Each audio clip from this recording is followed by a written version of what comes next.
হযরত শাহজালাল আন্তর্জাতিক বিমানবন্দরের third terminal দ্রুত চালু নির্দেশ দিয়েছেন প্রধানমন্ত্রী তারেক রহমান। 22 ফেব্রুয়ারি সচিবালয় মন্ত্রিপরিষদ সম্মেলন কক্ষে অনুষ্ঠিত এক বৈঠকে প্রধানমন্ত্রী এ নির্দেশ দেন।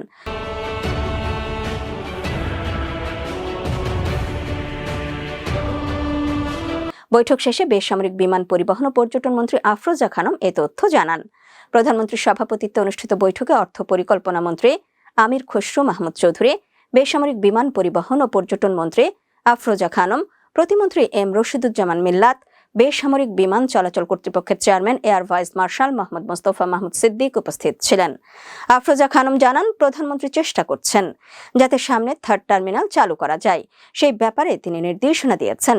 থার্ড টার্মিনাল কবে নাগাদ চালু হবে সাংবাদিকদের এমন প্রশ্নে মন্ত্রী বলেন, কবে নাগাদ চালু হবে এটা তো বলা যাবে না, এখন আলাপ আলোচনা হবে, তদন্ত হবে, কিভাবে আমরা তাড়াতাড়ি করতে পারি সেটা নিয়ে কাজ চলছে, তবে নির্দিষ্ট কোনো সময় দেওয়া যাবে না। প্রধানমন্ত্রী তারেক রহমান 22 ফেব্রুয়ারি সকাল 9টার পরপরই বাংলাদেশ সচিবালয়ে তার কার্যালয়ে উপস্থিত হন। সকাল 10:30টায় প্রধানমন্ত্রীর সঙ্গে সৌজন্য সাক্ষাৎ করেন পররাষ্ট্রমন্ত্রী ডক্টর খলিলুর রহমান।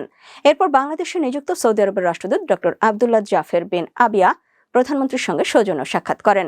প্রধানমন্ত্রীর প্রেস উইং জানায়, প্রধানমন্ত্রীর দায়িত্ব গ্রহণ করায় তারেক রহমানকে অভিনন্দন জানিয়ে সৌদি রাষ্ট্রদূত ডক্টর আবদুল্লাহ জাফর বিন আবিয়া বলেন, সৌদি সরকারের পক্ষ থেকে সব ধরনের সহযোগিতা অব্যাহত থাকবে। বাংলাদেশ সৌদি আরব বন্ধুত্বপূর্ণ সম্পর্ক ভবিষ্যতে নতুন উচ্চতায় উন্নীত হবে বলে আশাবাদ ব্যক্ত করেন প্রধানমন্ত্রী তারেক রহমান।